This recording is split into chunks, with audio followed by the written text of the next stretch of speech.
Live from the Ed McMahon Mass Communications Center at Quinnipiac University, this is QNN, the Quinnipiac News Network.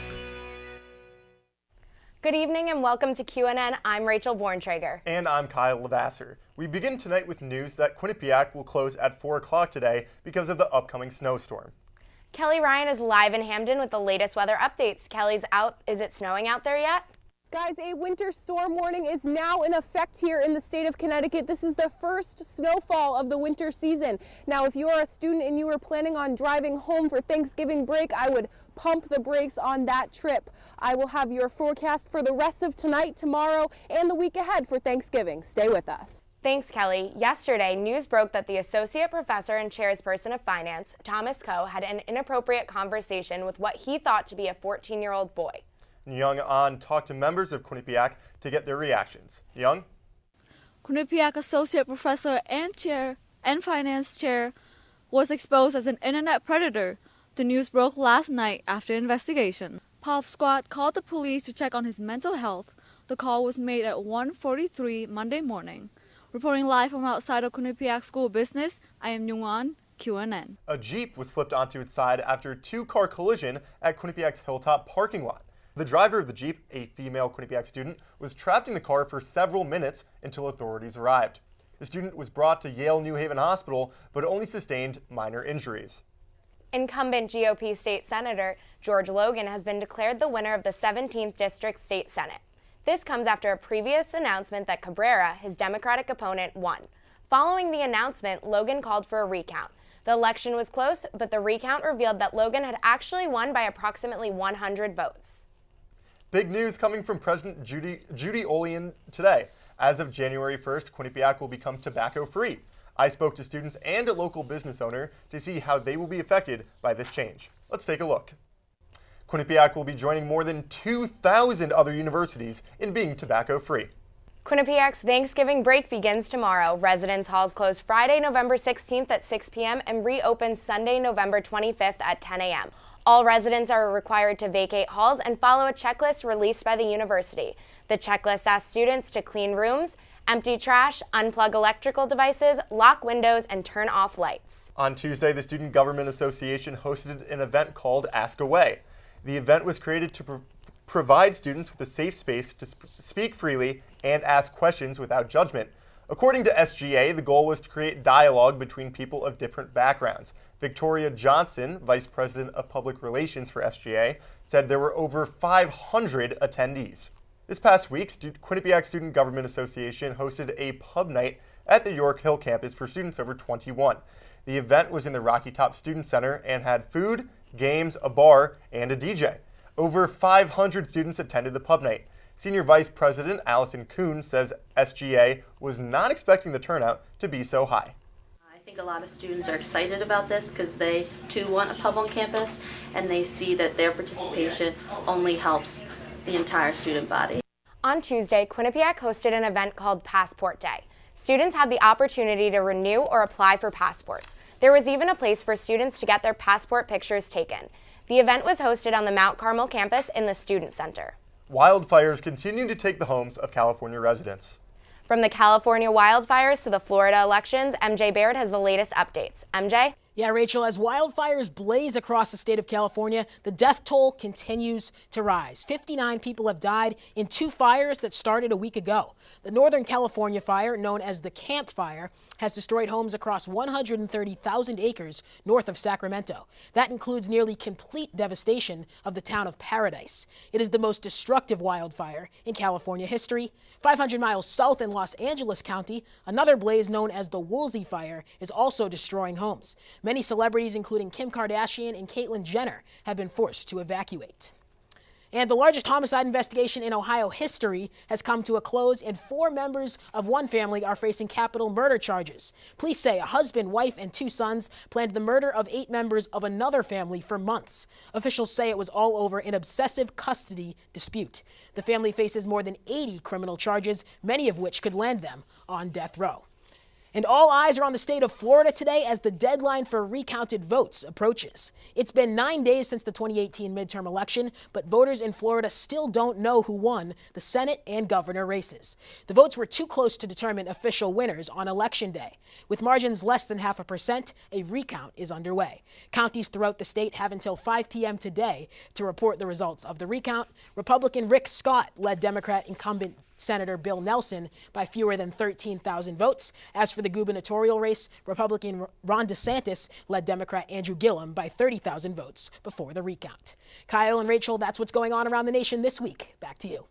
Thanks, MJ. Coming up on QNN, Matt Fortin is live at Micro Beer Bar for a good cause. Plus, a member of the Quinnipiac community has been elected president of the PGA of America. We'll be right back. After the hurricane that hit Hamden this past May, the historic Dickerman House was destroyed. Tonight, Micro Beer Bar is holding a fundraiser to help with repairs. It's called Raise a Glass to the Roof. Matt, how's it going there? Here at Hamden's Micro Beer Bar, people are starting to stroll in, grabbing a beer or cider for a good cause, and raising a glass to raise one Hamden roof. And if you want to come help out too, this fundraiser is happening until 10 o'clock. With a lot of drinks to choose from, it certainly is a fun way to help preserve a piece of history. Reporting in Hamden, I'm Matt Fortin, QNN. Quinnipiac women's golf assistant coach Susie Whaley was elected as the first female president of the PGA of America. Whaley has held multiple positions within the PGA organization, including secretary and marketing chair. Whaley has been a volunteer coach at Quinnipiac for 6 years, since her daughter's freshman year on the team. The Goodwill of Southern New England is now hosting its annual event called Fantasy of Lights. The event features light displays that are a mile long throughout Lighthouse Point Park in New Haven. It will run from now until December 31st. All proceeds will go to the Goodwill organization. Coming up, Kelly Ryan is live in Hamden for an update on the first snowfall of the season. Plus, it isn't only Quinnipiac who has announced a ban of tobacco products. Josh Silverman has that and more with this week's health updates. Stay with us. The snow is coming down out there and it doesn't look like it's stopping anytime soon. Let's check back with Kelly Ryan, who's live in Hamden with our latest weather updates. Kelly? The snow has begun to fall out here in Hamden, and it will be falling across the entire state throughout the rest of tonight. That's all for your weather updates. Stay warm, Bobcats. It's going to be a cold one tonight. Thanks, Kelly. And a new diet that may help you reach your weight loss goal. Josh Silverman is here to tell you about that and more in this week's health news headlines. Thanks, Kyle. On the topic of the school becoming a tobacco-free zone, the FDA has announced that it will seek the ban of the sale of menthol-flavored cigarettes. In a statement, FDA Commissioner Scott Gottlieb said the move is to help prevent smoking amongst younger people. While cigarette smoking is at an all-time low in the United States, vaping is on the way up.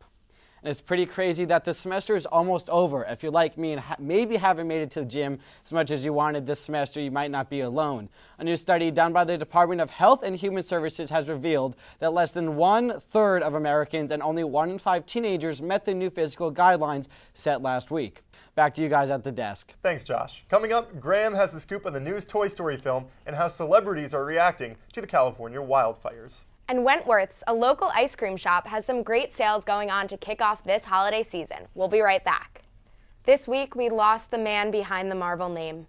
And the first trailer of everyone's favorite childhood movie, Toy Story 4, was released. Graham, what do you have for us? Thanks, guys. Well, this past week marked the loss of an important and incredibly influential figure in the entertainment industry, Stan Lee, who died at the age of 95 on Monday. The mastermind behind Marvel was responsible for creating the likes of Spider-Man, the Incredible Hulk, and many more iconic characters. His upcoming cameos in Captain Marvel and Avengers 4 are sure to be tearjerkers. The Woolsey fire that has been ravaging through Southern California has destroyed the homes of countless celebrities. Gerald Butler, Neil Young, and Miley Cyrus were among those affected, with many more being forced to evacuate their SoCal homes. Cyrus also expressed thanks to emergency responders and encouraged fans to donate to organizations assisting with the recovery. In lighter news, Carrie Underwood and Brad Paisley hosted the 52nd Annual Country Music Awards on Wednesday night, live from the Bridgestone Arena in Nashville. Chris Stapleton had the most nominations with 5 and won the night's first award for Song of the Year. Underwood, Keith Urban, and Luke Combs were also among the night's biggest winners. And finally, the wait is over. Disney released the first teaser trailer for Toy Story 4 on Monday, giving fans of the franchise a sneak peek of what the highly anticipated film will have in store next summer. Everyone from Woody and Buzz Lightyear will be back, in addition to a few new characters as well. The latest installment of the beloved Toy Story saga is set to hit theaters worldwide June 21st, 2019. That's a wrap on the entertainment news for this week. Kyle and Rachel, to infinity and beyond. Back to you guys at the desk. Great, thank you, Graham. Crazy to think, Rachel, already 4 Toy Stories. Blast from the past, Kyle. I can't believe it. One of my favorites. They just keep cranking them out, and every time it's an instant classic. Well, clothes and electronics aren't the only things on sale this Black Friday. Ice cream now is too. Hamden's local ice cream shop is preparing for this season by selling gift cards worth double the value that you pay. So a $50 gift card only costs $25. All this talk about ice cream is making me hungry. Want to go after this? If there's chocolate ice cream involved, I'm in. Sounds like a plan. All right, that's all we've got for you guys today. Thanks for joining us this semester on QNN. For the producing staff behind the scenes, our fearless leader and professor, Ben Bogardus, my co-anchor, Rachel Borntrager, I'm Kyle Lavasser. Good night, Bobcats. Thanks, Kelly and Hannah. We are now 6 days away from the midterm elections. The races are close, and there are many seats up for grabs in the state of Connecticut. And there is one question that's on many people's minds. That is, what will voter turnout look like? Early voting totals in at least 17 states have already surpassed the 2014 turnout. Based on predictions last week, voter turnout this midterm election may reach its highest in 50 years. The last midterm election in 2014 had the lowest voter turnout in 70 years, with just 36.4% of eligible voters voting, according to PBS. Next Tuesday, Connecticut citizens will be voting on a number of eligible seats, both on the local and federal levels. And while some are riding the motivational wave to register and vote in this election, others do not plan on heading to the polls. I just feel like anybody has the power to make a change. So like voting, that's some power that people have, and I think you need to take advantage of that. I really don't feel like when I vote, it even matters. So I stopped voting a long time ago. Candidates in the state level say this election is more important than ever. For Josh Elliott, Democrat incumbent state representative, a House majority will mean that changes will finally start being made. There's a lot of reasons that we're going to see increased turnout in Connecticut specifically. I think the fact that we've been able to get so little done over the last 2 years will be frustrating to a number of activists and organizers who are going to be working harder than ever. Candidates on both sides running at federal and state level also equate this push to vote to what's been happening in Washington. I think there's a level of interest and energy that is very different from previous cycles. I think a lot of that is driven by what's happening in Washington. Connecticut is always put in that unique situation versus the rest of the country where you have some states that are thriving, and a lot of it's anti-Trump. I mean, it's a lot of the people are running on the anti-Trump movement. But I think most politics are local. Miller Memorial Library, located right behind me, is one of the many voting locations here in Hamden. To find out your voting location, go to vote.org. In Hamden, for QNN, Cali Kees. Bald is beautiful. Something that those who brave the shave at last night's annual St. Baldrick's can proudly say. This student programming board event fills the room every year. This is our one philanthropic event that SBB gets to do each year, so it's definitely one of our more well-known ones, one of our traditional events, so I think it's definitely one of the ones we are most proud of putting on each year. And while each shavee was greeted to a warm applause after they walked off the stage newly shaved, the real wow moment was when they saw their head for the first time. My friend took a Snapchat of me, and he showed it to me, and I was wowed. I was wowed. I honestly haven't gotten a buzz cut like this since maybe I was third grade, maybe. Quinnipiac students are not the only ones who recognize the impact and importance of this event. Mother and daughter pair Mary and Aaron Hatt are New Haven residents that together wanted to make a difference. So I signed up for it. I said, I'm going to shave my head. I didn't even ask my boss. And then I was like, wait, maybe I should ask her. And then she says, I'm going to do it. I want to do it. I'll do it. She's been in it since day one. She's so excited. Those who chose to be shavies are not the only ones who walk away from this event feeling proud. The barbers of Classic Cuts volunteer for St. Baldrick's each year. I like to give back to the community, especially in Connecticut. I like to volunteer for it, that way people would know what's the feeling of having cancer and what they go through. This year's St. Baldrick's ended with over $7,700 raised and 20 people who chose to go bald for the cause. With the crowd and energy that came out for this year's St. Baldrick's, members of SPB are very excited to see what will occur in their 10-year anniversary next year. For Q30 News, Cali Kees. Yes, guys, it is true Leahy has found his permanent home in Hamden, but it might not be exactly what you're thinking. This is Leahy's future mausoleum. John Leahy spent 31 years as the president of Quinnipiac University in Hamden, Connecticut. This past July, Leahy retired, and President Judy Olian took his place.